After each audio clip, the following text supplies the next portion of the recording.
अस्सलाम वालेकुम एवरीबॉडी। मेरा नाम है कल्बे हुसैन। मैं ओरिजिनली पाकिस्तान से ताल्लुक़ रखता हूँ और मैं इस वक्त सिंगापुर में सेटल्ड हूँ ऑलमोस्ट लास्ट 7 ईयर्स। तो मैं एक ये नई सीरीज स्टार्ट कर रहा हूँ जिसका नाम है प्राइवेट एडवाइज़र। इस नाम के पीछे वजह क्या है? वजह सिर्फ इतनी सी है कि हमारे मुल्क में वज़ीर आज़म के बहुत सारे मुशीर होते हैं, प्लानिंग का, एग्रीकल्चर का, फाइनेंस का, हर तरह आई डोंट नो, मेरे ख्याल में 20-25 तो मुशीर होते हैं। तो उसी हवाले से, क्योंकि मेरा ताल्लुक गवर्नमेंट से तो है, तो मैंने प्राइवेट एडवाइज़र का नाम इसीलिए सोच के रखा कि हम जैसे लोग जिनको अल्लाह ने ये तौफीक दी कि हम बाहर के मुल्क काम कर सकते हैं फर्स्ट वर्ल्ड नेशंस में, तो हम कोशिश करके अपने लोगों को बताएं कि किस तरह, उनको अवेयरनेस दें कि किस तरह सिंगापुर जैसा एक छोटा सा मुल्क उसने पाकिस्तान से ज़्यादा तरक्की की और किस तरह इन लोगों ने अपने ही जो इधर के सिंगापुरियन सिटीजन हैं उनको किस तरह एक वाकई वेलफेयर स्टेट दिया, जो कि फलाही रियासत जिसको कहते हैं। ये पहला एपिसोड है इस सीरीज का। इस एपिसोड में हम फोकस करेंगे कि सिंगापुर की गवर्नमेंट किस तरह अपने लोगों को हाउसिंग, लॉजिंग या उनके रिहाइश का इंतजाम करती है। किस तरह एक सिंगापुरियन बंदा जो है या एक सिंगापुरियन कपल जो है, उनको कोई फिक्र नहीं होती घर की और गवर्नमेंट उनको घर जो है वो आराम से बना के देती है बहुत ही अफोर्डेबल इंस्टॉलमेंट प्लान्स पे। मतलब मैं इसकी वजह ये है बताने की, क्योंकि हम जैसे लोगों की पूरी जिंदगी गुजर जाती है एक ढंग का घर बनाने में, किराए दे के, लेकिन हम लोग एक घर नहीं बना पाते हैं। और सिंगापुर में ये आसानी से आपको जो है प्लेट में रख के मिल जाता है। तो इस एपिसोड को जरूर देखिएगा, एंड तक देखिएगा। मुझे प्लीज कमेंट कीजिएगा क्योंकि ये मेरी पहली सीरीज है। I am very new to this. ज्यादा टाइम वेस्ट नहीं करूंगा, let's get rock and role.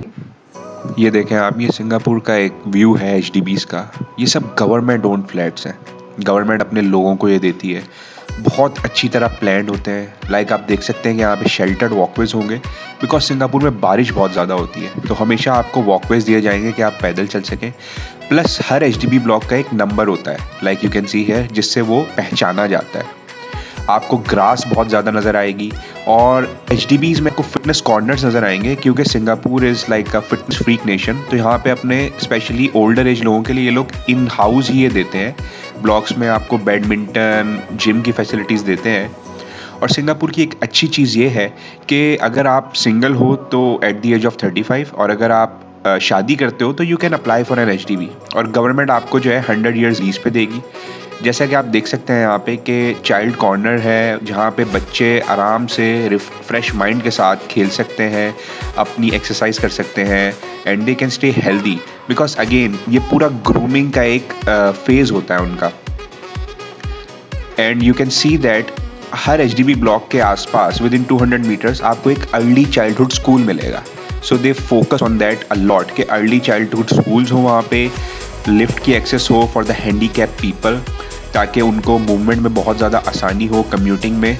And Singapore is famous for its cleanliness, तो आपको डस्टबिन्स हर जगह मिलेंगे और लोग उसको फॉलो करते हैं। बाइसिकल की पार्किंग आपको मिलेगी यहाँ पे, ताकि बच्चे उसको पार्क कर सकें।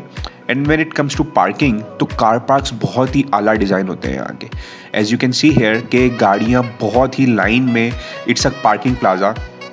Motorcycles, cars, they park it in a order, और इसका पूरा ऑटोमेटेड सिस्टम होता है where you can access the car park. Either it's like a field car park और इट्स अ पार्किंग प्लाजा, जहाँ पे आप एंट्रेंस के वक्त आपकी एक पार्किंग फी डिडक्ट होती है, and it's fully automated, no security guard, anybody required there. और जैसा कि आप देख सकते हैं इस वीडियो में कि कनेक्टिविटी इतनी ज़्यादा अच्छी है कि trains are very nearer to HDB. Like you can see here के एचडीबी के ब्लॉक्स आपको नज़र आ रहे होंगे दोनों साइड पे। तो हमने सोचा कि थोड़ा अंदर जाके आपको और दिखाएं कि एचडीबी में क्या क्या फैसिलिटीज़ होती हैं। और ऐसा नहीं कि इनके गवर्नमेंट के फ्लैट्स जो हैं वो बिल्कुल अलग दिखते हैं, it looks like amazing. You can see here के हाई राइज बिल्डिंग्स हैं, और सबसे अच्छी बात कि हर एचडीबी ब्लॉक के अराउंड 200 मीटर्स एरिया में आपको एक फूड कोर्ट सेंटर मिलेगा, जहाँ पे ऑलमोस्ट बहुत तरह के आपको फूड्स मिलेंगे वहाँ पे। क्योंकि यहाँ पे ट्रेंड है कि लोग खाना ज़्यादा घर पे नहीं बनाते, लोग बाहर खाना ज़्यादा पसंद करते हैं। And the good thing is कि आपको हलाल फूड हमेशा मिलेगा इन फूड कोर्ट्स में, जो कि ईदर मलेशियन या इंडियन फूड अवेलेबल होगा। सिंगापुर का अपना बहुत ही फेमस कोपीटियाम, जहाँ पे एयर कंडीशन फूड कोर्ट होता है, तो ये हमने आपको दिखाया। और एक अमेजिंग चीज़ आपको यहाँ पे नज़र आएगी कि सिंगापुर में ATMs are not like us, they are open, because यहाँ पे क्राइम का कोई इन लोगों को खौफ नहीं होता, तो इट्स वेरी ओपन। तो इसके बाद हमने सोचा कि क्यों ना हम टाउन में जाते हैं और आपको थोड़ा सा एचडीबी का और ज़्यादा एक्सपोजर देते हैं। इसमें एक बहुत ही अच्छी चीज़ नोट करने की ये है कि सिंगापुर में ये जो ट्रेन स्टेशंस होते हैं they are connected usually with shopping malls. तो लोग उतरते हैं, शॉपिंग मॉल्स में जाते हैं, they want to eat anything, they want to shop, उसके अंदर सिनेमाज होंगे, they will have a lot of activities to do there. तो बहुत ज़्यादा अच्छी कनेक्टिविटी है। तो हम लोग टाउन में जाते हैं अब और देखते हैं अंदर कि टाउन में हमें कौन सा अच्छा एचडीबी मिलता है आपको दिखाने के लिए। तो ये जैसा कि हम आपको दिखा रहे हैं सिंगापुर के एचडीबी में, this is Pinnacle at Duxton, a beautiful place to visit, government build, government owned HDB flats. Pinnacle at Duxton, ये आपको सामने बिल्डिंग नज़र आ रही है। इसकी हिस्ट्री के बारे में अगर देखें तो जो सिंगापुर के फाउंडर हैं ली क्वान यू, जिसको LKY भी कहते हैं, उन्होंने इस बिल्डिंग की बुनियाद रखी as a benchmark that he wants to see Singapore housing development board HDB, जो कि गवर्नमेंट फ्लैट्स होते हैं, he wants to see this as iconic as this. और वो चाहते थे कि इस लेवल पे हम लोग अपनी हाउसिंग जो इंफ्रास्ट्रक्चर है उसको इस लेवल पे ले जाएं। उन्होंने HDB सिंगापुर के टाउन के बिल्कुल बीच में बनाया, like a downtown. And you can see here कि यहाँ पे भी आपको फिटनेस कॉर्नर मिलेगा because it gives you a signal that we are a fitness oriented nation. There are places to sit, यहाँ पे आपको बास्केटबॉल कोर्ट और फुटबॉल कोर्ट नज़र आएगा, even though they are cramped for space. उनकी जगह हमारे कराची से ऑलमोस्ट 5 टाइम्स छोटी है, बट यहाँ पे आपको हर फैसिलिटीज़ मिलेंगी बिकॉज उन्होंने अपने वर्टिकल स्पेसेस को ज़्यादा यूज़ किया है। उन्होंने हाई राइज बिल्डिंग्स बनाई हैं जहाँ पे उन्होंने लोगों को अकोमोडेट किया so that they have bigger schools than us, bigger fields than us, bigger playgrounds than us और बिगेस्ट जिम्स और शॉपिंग मॉल्स देन अस। यहाँ पे आप देख सकते हैं कि 4 से 5 लिफ्ट्स प्रेजेंट है because they care about the handicap people as well. आपको एक फायर लिफ्ट भी नज़र आएगी। There is a lot of focus on the trees, plantation, greenery because Singapore एक गर्म मुल्क है, यहाँ पे बारिश बहुत ज़्यादा होती है, गर्मी पड़ती है, तो they do a lot of plantations. बहुत ही ऑर्गेनाइज्ड, हम इस पे एक आपको एपिसोड करके दिखाएंगे। ये देखें कितनी खूबसूरत बिल्डिंग है, 5 ब्लॉक्स आपस में कनेक्टेड हैं। इसके ऊपर एक स्काई पार्क भी है, वो आपको मैं नेक्स्ट एपिसोड में दिखाऊंगा when the covid will be getting near to the and.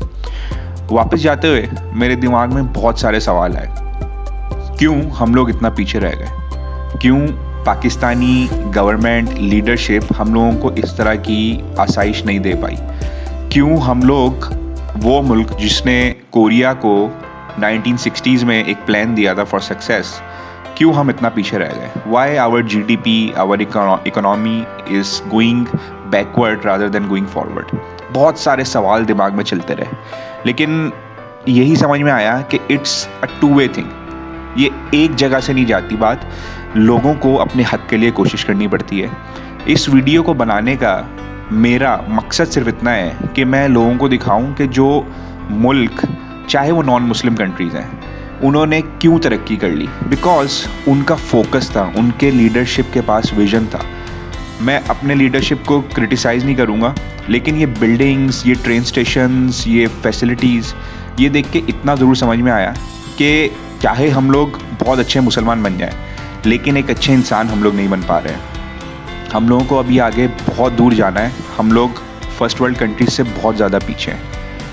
हमें अपने अंदर देखना होगा कि how we can transform our self into a developed nation. हमारे जो पढ़े लिखे लोग हैं उनको आगे आना पड़ेगा और इसी तरह हमें अवेयरनेस फैलानी पड़ेगी जिसका जितना हिस्सा बनता है, ताकि लोग खुश रहें। थैंक यू सो मच और मिलेंगे अब नेक्स्ट एपिसोड में। इजाज़त दीजिए कल्बे हुसैन को।